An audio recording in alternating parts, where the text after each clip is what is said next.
All right, good morning, everyone. We're going to jump right into questions. So please use the raise hand function on Zoom and we'll take those as they come in. How we doing?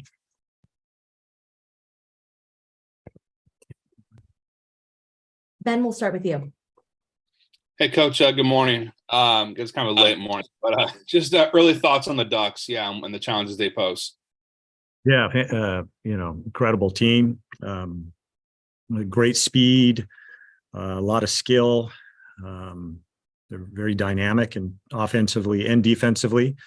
So it's another great Pac-12 opponent. It's a great opportunity for us, and we're excited to have a chance to play them.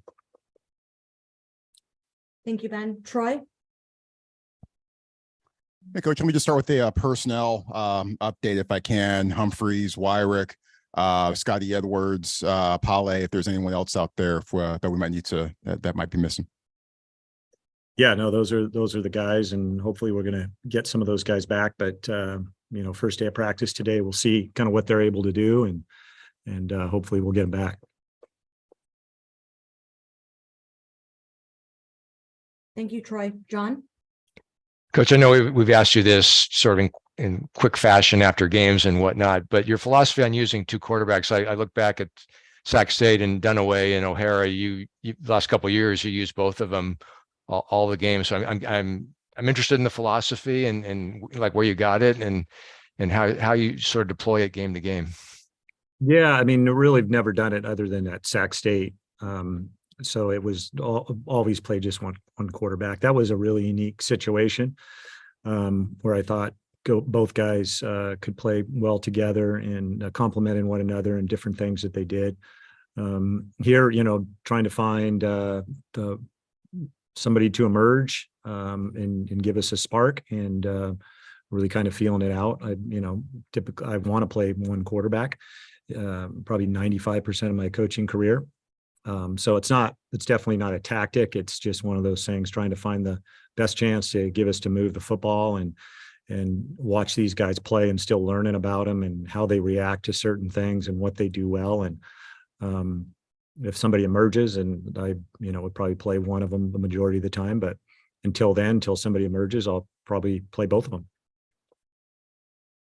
Thank you, John. Harold? Maybe as a quarterbacks coach yourself, but what are your impressions of Bo Nix and what makes him so effective, do you think? He's got great command of his offensive system. He's great in the pocket. He gets himself out of trouble. So he's he doesn't rely on his running ability, but he's a very good runner. You could tell he's a guy that's got a lot of confidence in his ability and the system. And they got good people around him. So yeah, he's definitely the catalyst of that offense, no question about it. But they got a lot of weapons that help him be so successful. And just kind of as a follow-up, you obviously have the experience of facing Caleb Williams already. Do you guys think there's parts of that you can use, or are they just totally different players, totally different systems? Yeah, they're a little different guys, but they're both. Caleb is one of those guys that's elite in terms of ability to try and get him on the ground. He's really hard to sack, and Bo definitely has some of that as well. Bo's super talented. They're both outstanding players, and so different challenges, but two great players. And there's so many good quarterbacks in this conference. It seems like each week you're facing somebody that's really experienced and really talented. So there's definitely things you learn from week to week and as you watch other people play them, and what has worked, what has not worked. That's just kind of typical stuff that you do as coach. But these guys are a huge challenge. I mean, they're scoring so many points. As you're watching the tape, the games are outside of one game, they're so lopsided. People are behind by 28 points in the first or second quarter, and it really changes how they call the game offensively. And they play very well to that. They get a lead, and then they kind of get people on their heels. Texas Tech is really the only one that was able to hang with them and keep it close. But watching tape, it's just the games are so lopsided that it typically it's difficult for the offenses when they're that far behind. Troy? Yeah, didn't see much of Ernest Cooper the first two games, didn't see him at all against Sacramento State, but saw much more of him this time around against Arizona. Kind of take us through some of the things that have gone into his season so far.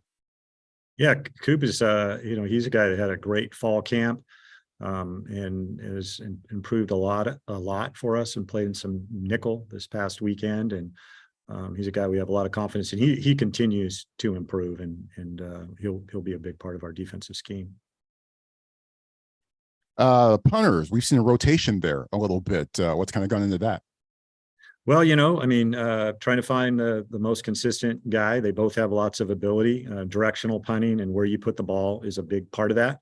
Obviously you want hang time and distance. Those things are important, but also, being able to pin defenders, to the sideline. And, that's a challenge for sure, but just trying to find the guy that and give them both opportunities that can place the ball strategically where we need it to be placed. And they're both capable of doing that. Steve. Yeah, Troy, showing how old I am, I'll make a basketball reference from about 3 decades ago. When Loyola Marymount was at its peak and it was running and scoring more than 100 points a game, I always thought the opponent had a tough decision to make. You're going to get a lot of easy scores in that, but if you keep playing at that level, it probably plays into their hand. But if you try to slow the game, you might not be able to catch up. So when you're on offense against another offense that's so prolific, do you try to match them? Do you think you have to score quickly, or would you rather try to maintain ball possession, keep the other offense off the field? Well, it's a really good question. I remember those Loyola teams, Hank Gathers, right, and Bo Kimball, and those were fun to watch. Yeah, I think it's if you get behind, it's very difficult to just drop back and throw the ball every down, especially against these guys. Dorless, number 3, is very talented. Jordan Birch. They got some guys that can really rush the passer. And so if you just get in one of those situations where you're just trying to chuck the ball every down, it makes it very difficult. So that being said, these teams that they've played are, they're trying to win the game, but you're also trying to, hold on to the football, get some first downs, and then hopefully score some points. So I think it's always a balance. You got to be able to run the football. You can't just drop back and throw it. But you got to put, to beat these guys, you're going to have to play. You're gonna have to play great defense and slow them down because they're a good defensive team. So you're not going to score a ton of points on them. So you're going to have to keep the game close and try to get into the fourth quarter where you can make some plays. That's what Texas Tech did, and they had a good shot to win the game. So I think you got to be patient on offense, and hopefully you get lots of opportunities to score points. But you definitely got to maintain your patience regardless of what is happening. Thank you. Gary? Gary, you're on mute. Coach, I know you'd rather be 3-1 than 1-3, but you're really one play in each game could have turned those games. The deflected interception in the end zone, and then a field goal kicker who's been automatic if he makes one of those two. Do you talk about with the team? Do you say we're close? Do you focus on that at all, or do you just focus completely on we have to improve?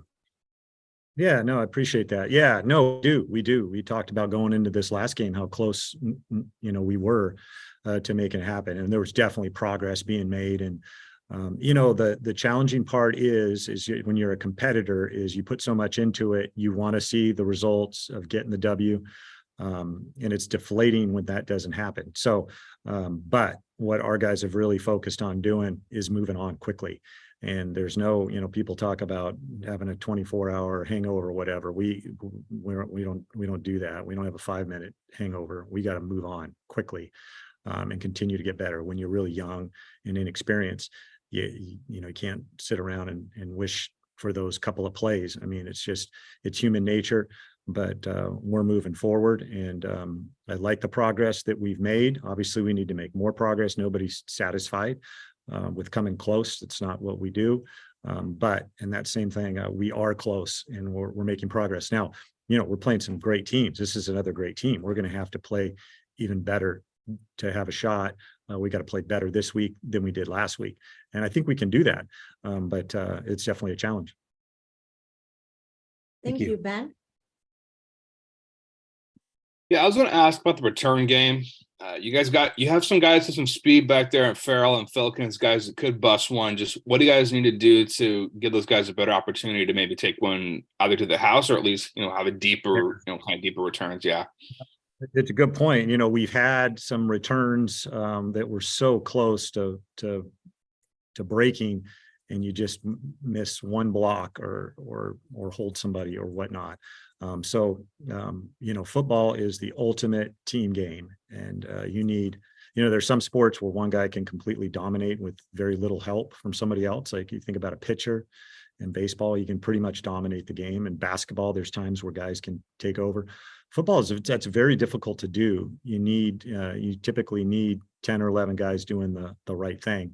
And we've been close on some of those returns where there's one against Sac State was really close to going. We just missed one block, or it probably would have had a chance. So you just keep plugging away and improving. We work a lot on fundamentals of blocking and tackling each week. Our guys are young. And so there's always room for the improvement of the fundamentals. And it starts with that. And then strategically you try to give them a chance. John? Let's talk about the progress of your defensive line. And Troy and I, particularly early in the game last week, were commenting on the energy and the number of guys that seem to be making plays, or at least relative to prior weeks. The schematic looked a little different too. Just talk about that and kind of how it intermixes with Coach April and the game plans he's putting up. The defensive staff's doing a great job of just continuing to stay positive and to continue to put those guys in a position to have some success. You're right. Our D line's playing hard. We have the ultimate challenge with some of these offenses. So it's a big event each week to try and slow these teams down. And then when you throw in the fact that, you have really experienced quarterbacks that have been extremely successful, that come in with a lot of confidence, those are huge challenges. And our guys haven't blinked at all. The second game of the year obviously did not go the way we'd like it to, but they have responded and they've gotten better. And we're still improving on fundamental things. We're still improving on our tackling and coverage and all of those things, and leverage. And so I'm really, really encouraged by that improvement. And again, we got to be a different team this week than we were last week. And then if we continue to do that at the end of the year, we got a chance to continue to compete and win some games. Thank you. Troy? Yeah, Coach, Cedric Irvin stepping to the fore for the running backs last week. What did he show you, and what could his performance last week mean for the future going forward for him? Very excited about him. He's physical.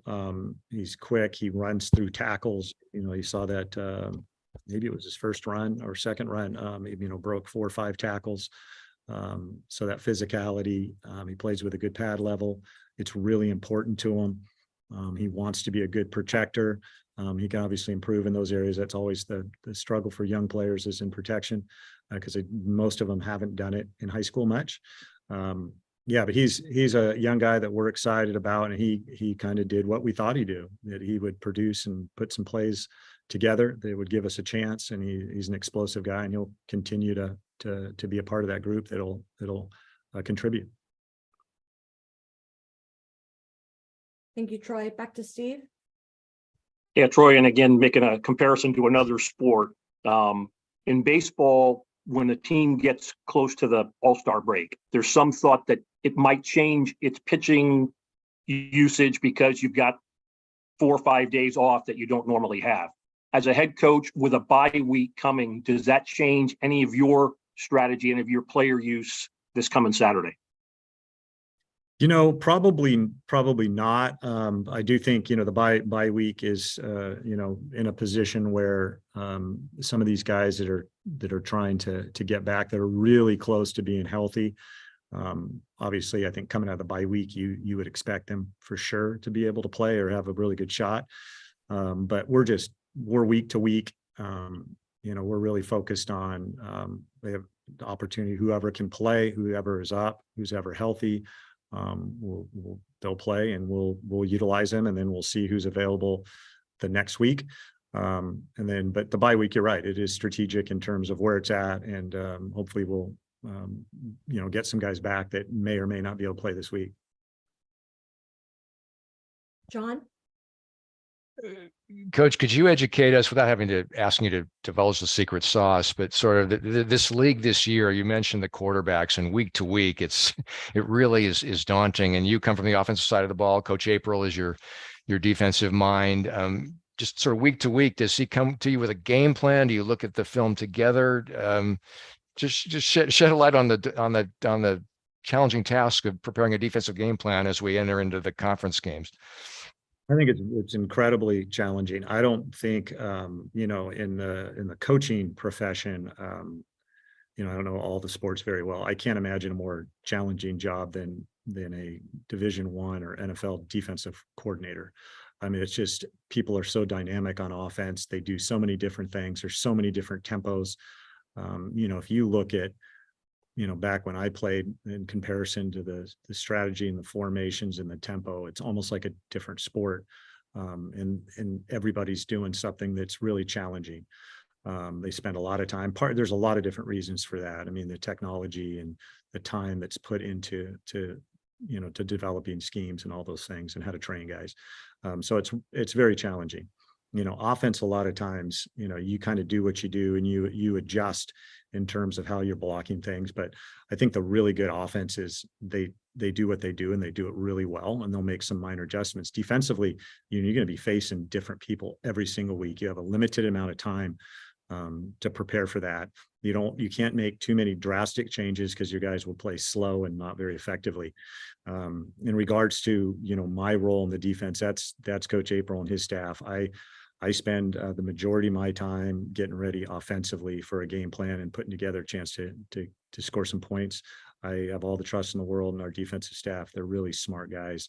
They know how to motivate players. But yeah, we pick each other's brain all the time in terms of certain things, or seeing why somebody's doing something on offense and defense, and whatever input that you can help with, you do. And that's in any realm of special teams, offense or defense. But it's a collaborative effort.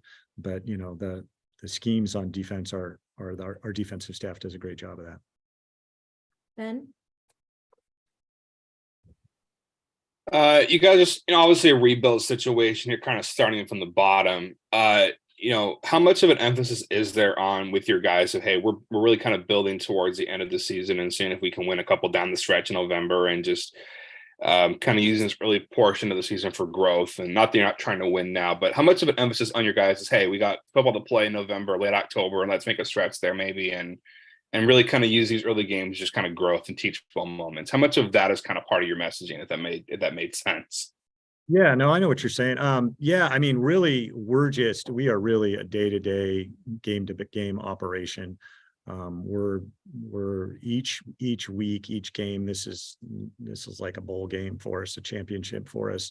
We're really focused in now, not later in the season. Now, that being said, I sure hope we're a better team.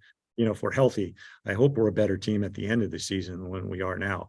That will happen if we're staying healthy and we're continuing to develop.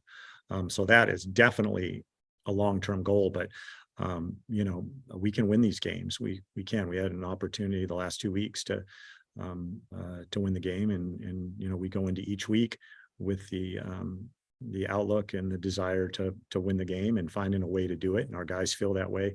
But there's no looking to the end of the year or looking next year. We're in it right now, and we're competitors, and we go into every week with the intention of and expectation to win the game. Troy? You mentioned Dorless and Birch, the Oregon pass rush earlier. What stands out to you about the guys behind them, the linebackers and the secondary for the Ducks? Yeah, fast, skilled, very good corners. Their safeties are good tacklers. They play, they're in nickel a lot. Tysheen Johnson is their nickel. Nico Reed plays a lot. These guys, they've done a really good job of bringing in a lot of speed and a lot of skill. And they're relentless, like, all good defenses are. So, you got to block them up front, and you got to find a way to create separations and get matchups in the secondary, which people haven't had much success. And like I said, they've been behind. People get behind so quickly, it seems to alter their game plan a little bit. So, it's a huge challenge. And I think their offense and their defense, they really play well together and complement each other in their style. They're coming at you in all phases, and it's a challenge. Any other questions for Coach? All right. Thank you. Thanks, guys. Appreciate it.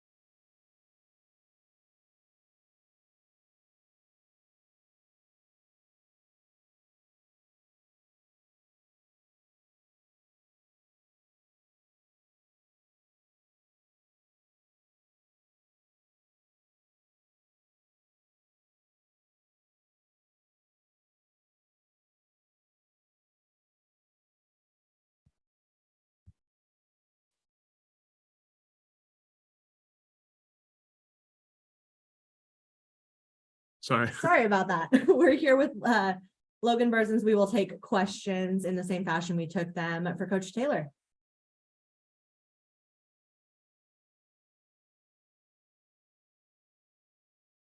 Troy, you're up first. Yeah, Logan, the good news is that, you've seen highlights. Team is improving, it seems, from week to week in a lot of different ways. Of course, the last 2 weeks haven't been victorious. How have you guys in the locker room kind of balanced, some of the improvement that's taken place on the field with the fact that, hey, not got to find a way to get in the win column? Yeah, totally. I'd like to kind of introduce like Connor here, because he had a pretty good quote while we were after our game to Arizona. He's like, first you lose by a lot, then you lose by a little, then you win by a little, and then you're winning by a lot. And so that kind of stuck with me after that game. It's just, it's baby steps. You got to go one step at a time, and you got to understand that you're here because you want to win and you want to make this culture, this team proud. And we understand that every day, if you keep putting in the money and you keep working hard, eventually the results will pan out. And obviously the Arizona game, of course, it didn't end how I liked it, and we should have won that game, but eventually we're getting closer, and I'm excited to see where it ends up. Can you give us a quick snapshot of the offensive line, where it stands right now, how much progress it may have made over the last few months or the last few weeks? Yeah, I mean, obviously we had a lot of transfers. Pretty much our whole starting line except Levi transferred out last year. So it's been basically from the beginning. It's been kind of started from the bottom to here. And I think we're doing far better than when we started. There's still a lot of improvement to make, just with communication and just being decisive and just continuing to trust our technique. But I really think the O-line has made good strides in the last couple of weeks. And I think we're going to show out against Oregon. Right now we're got Levi, who's been a starter for now almost 2 years. And then we got we're testing out the interior. I got some reps. Trevor will get some reps. Uke will get some reps. And then tackles, we're really liking what Fisher's doing. And Connor's been really solid for us, as well as Jack. So I think everyone's starting to pick what they need to do to focus on for the upcoming weeks. And I think it's going to be good for us. John? Logan, we hear a lot about practice. We see the speed of practice. You've been around a while. You've seen varieties of practice with prior staff and this staff. Talk about how practice in your room or your part of the football field, how that's helped you guys, helped you, how it's different this year than prior years.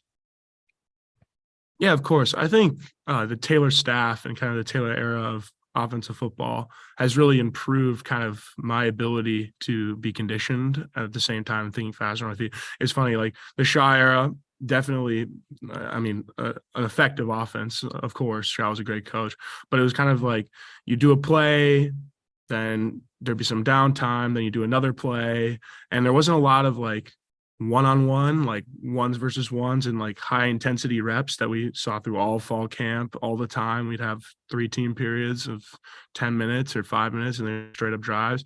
And so I really enjoy how Taylor's kind of morphed it to almost mirror exactly what you go in and experience in the game. It was funny.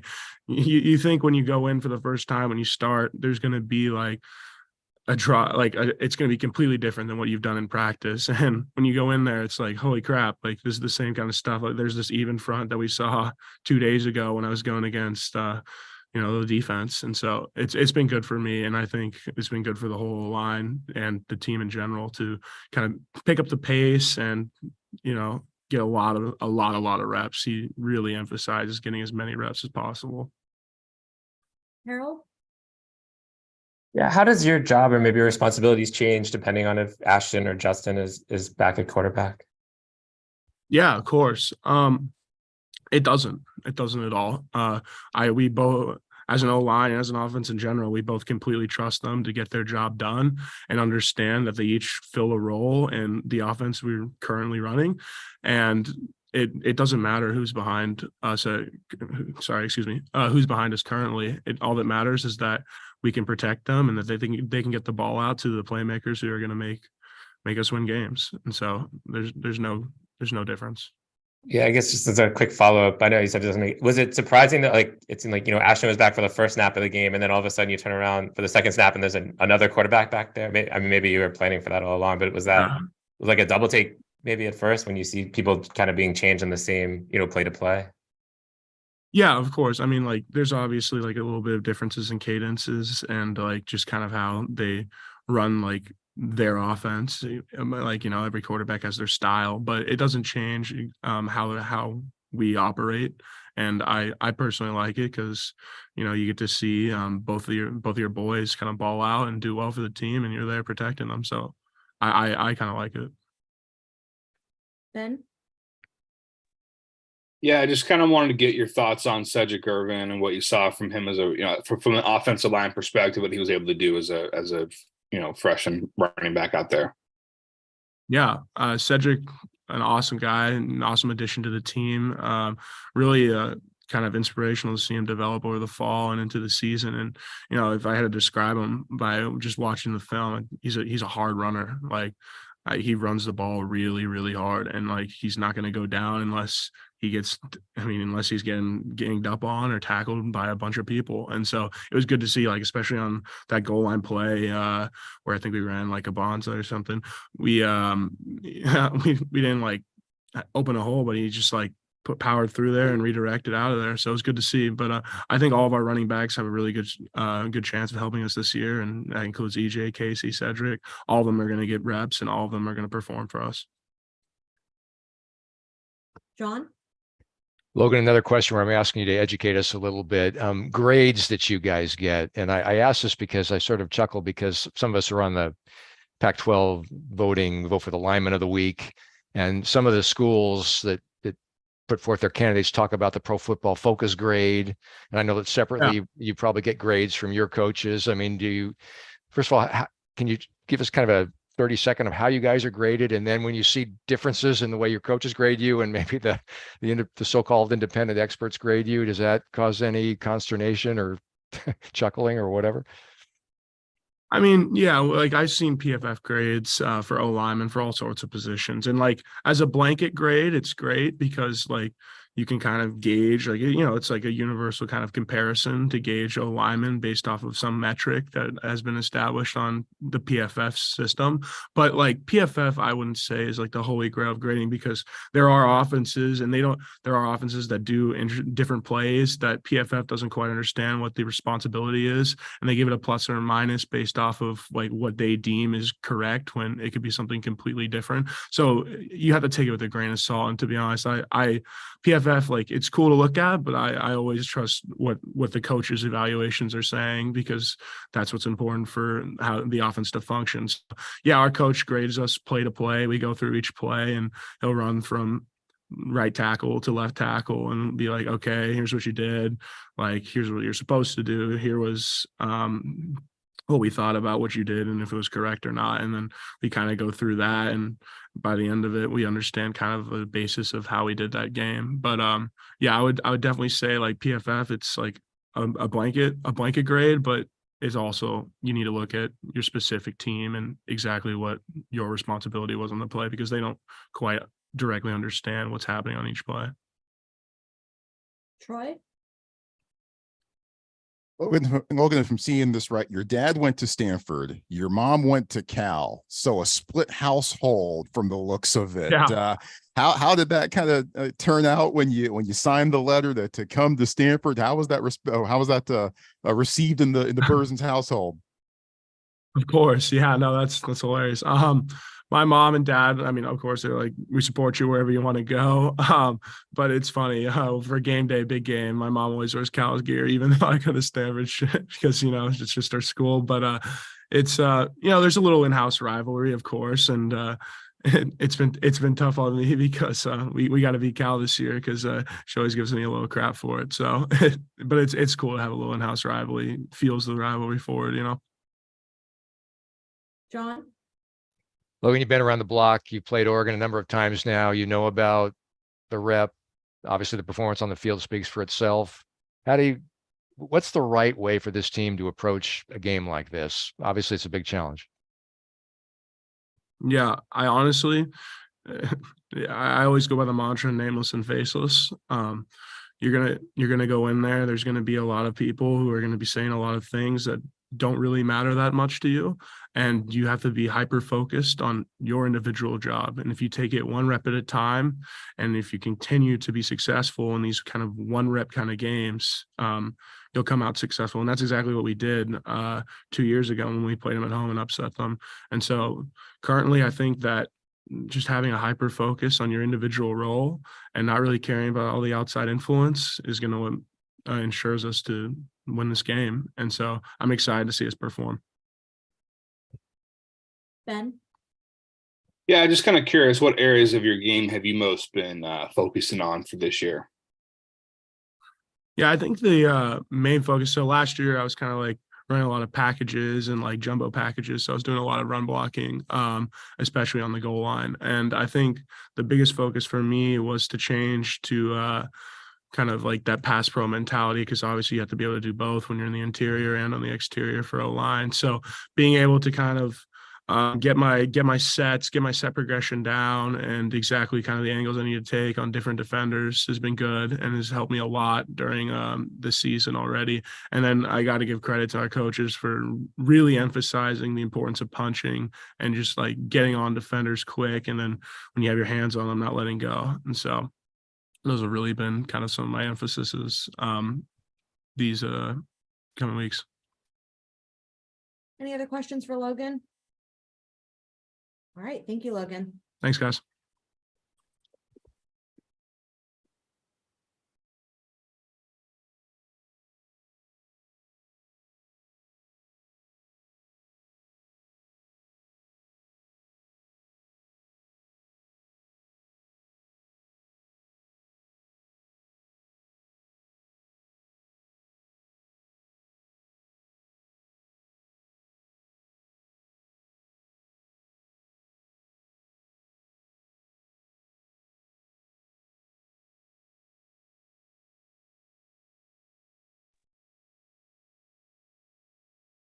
All right, we will end today's press conference with Lance Kennelly. We will take questions the same way we took for Logan and Troy.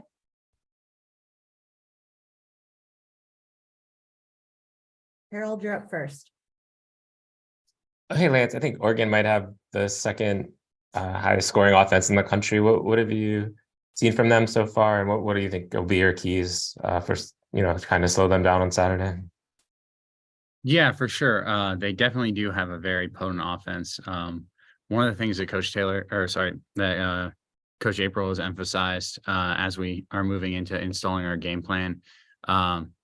It's just for us to not get confused by some of the gadgets and some of the things that they do to get guys out of gaps. I think when defenses are on the same page and gap sound and aligned right, all of the gadgets and sort of hand wavy stuff kind of goes away, and it just becomes like, can you execute and can you do your job? I know the USC system is different, but they're another kind of high-powered offense you guys have to face. Do you take anything away from that experience? Or? Absolutely. I think my biggest takeaway from the USC game was it was really a game of execution. If you watch the film, sometimes you'll just be confused at guys dropping coverages when you know that they should be where they're supposed to be, or edge defenders or insert players just not inserting. I think we've grown a lot as a defense since that game. You mentioned that Oregon is a high-powered offense, and going to the Arizona game, Arizona was also a high-powered offense. Number 3 on first and second down, averaging tons of yards per game, and we definitely took them down a peg. So I think we're trending in the right direction in terms of execution and being able to take on these opponent offenses. Troy? Yeah, Lance, kind of along those lines, we saw versatility and scheme. I remember on one occasion, there were no down linemen at all. It was the four-man front and everyone standing and then rushing the passer from there. And versatility in personnel as well. What were some of the things that went into that game plan against the Wildcats last week, and some potential lessons that can be applied to the Ducks this week? Yeah, absolutely. I think ultimately Coach April is just trying to get guys in spots where they can make plays. We definitely lost a lot of talent on the defense. We had a lot of guys, that had been here for a while, go to different schools or go to the NFL and are doing very well. So I think it's about utilizing the talent that we have and getting guys in positions where they can be the best version of themselves and doing it in a creative way. Like you said, you don't often see 0 down linemen and 4 guys in a 2-point stance on a pass rush down. Ben? Yeah, I was wondering, kind of a cliche question, but do you guys take any additional hope knowing you guys beat Oregon last time they were on your home field? Did you guys talk about that, or does anything you can take from that game, or is that completely, yesterday's news and not relevant to what's happening this weekend, if that makes any sense? Yeah, for sure. I think that the players that were here, myself included, we definitely take that we can do anything mentality into the game. But in terms of top-down leadership from Coach Taylor, Coach April, that hasn't been discussed at all. We operate on a 1 game a week mentality, where we kind of just are looking at the opponent in a vacuum, not really looking at what we've done before or what has been done before, and just being very matter of fact and very intentional in our execution, in our game plan, in our practice plan. But I would say on a personal level, guys are probably taking that into the game. John? We asked this question, or I asked this question of Logan Berzins just prior to you, and the question was about how practice under this staff, compared to the prior one, how that is impacting how he's playing in games. He mentioned there's a difference. Can you speak to your situation? Coach April coaches you, in addition to being the coordinator, how the way practices are different has affected the way you play on the field, or is there no difference? 100%. I think that anyone that says that they can just turn on playing high level football, playing elite level football, is probably lying to themselves, or a very special individual, because football is a high intensity game that involves being able to make decisions in a split second. And especially on defense, 90% of the time, you're just operating on instinct and what you know. So to practice with the level of intensity that Coach Taylor has implemented, ones against ones, making things game-like and competitive, really gives us an edge to where we can be certain that come Saturdays, we're going to be able to play hard, play fast, play physical, and play with instinct. Troy?